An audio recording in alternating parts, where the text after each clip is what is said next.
सभापति जी, H1B visa का शब्द प्रयोग किए बिना H1B वीज़ा पर बहुत ही विस्तृत चर्चा, उसकी स्पिरिट पर बहुत ही विस्तृत चर्चा प्रधानमंत्री मोदी और प्रेसिडेंट ट्रंप के बीच में हुई।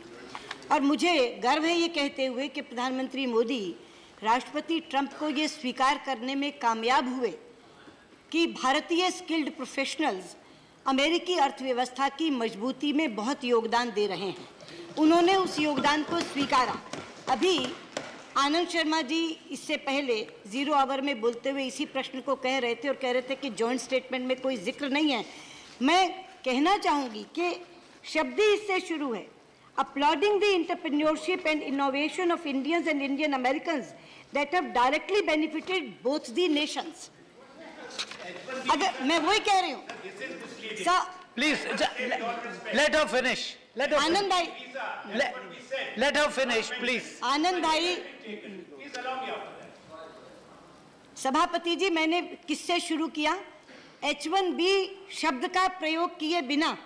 आपकी बात मैं मान रही हूं कि H1B शब्द नहीं है। मैंने कब कहा कि H1B शब्द है? मैंने कहा H1B शब्द का प्रयोग किए बिना H1B की स्पिरिट पर बहुत विस्तृत चर्चा प्रधानमंत्री मोदी और राष्ट्रपति ट्रंप की हुई।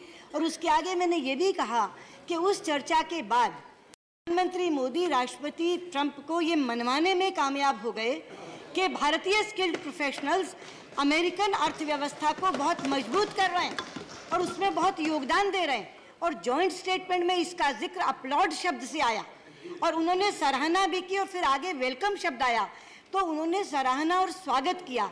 तो जिन स्किल्ड प्रोफेशनल्स का, जिन IT प्रोफेशनल्स का आप जिक्र कर रहे हैं, अगर उनकी सराहना राष्ट्रपति ट्रंप करते हैं, अगर उनका स्वागत राष्ट्रपति ट्रंप करते हैं, तो उनके हितों को प्रभावित करने का काम कैसे कर सकते हैं? क्योंकि उन्होंने कहा it is benefiting both the Nations. अगर वो उनका अहित करेंगे तो अंत में अहित अमेरिका का होगा। इसलिए मैं कह रही हूँ आप शब्द पर मत जाइए। H1B शब्द का प्रयोग नहीं है।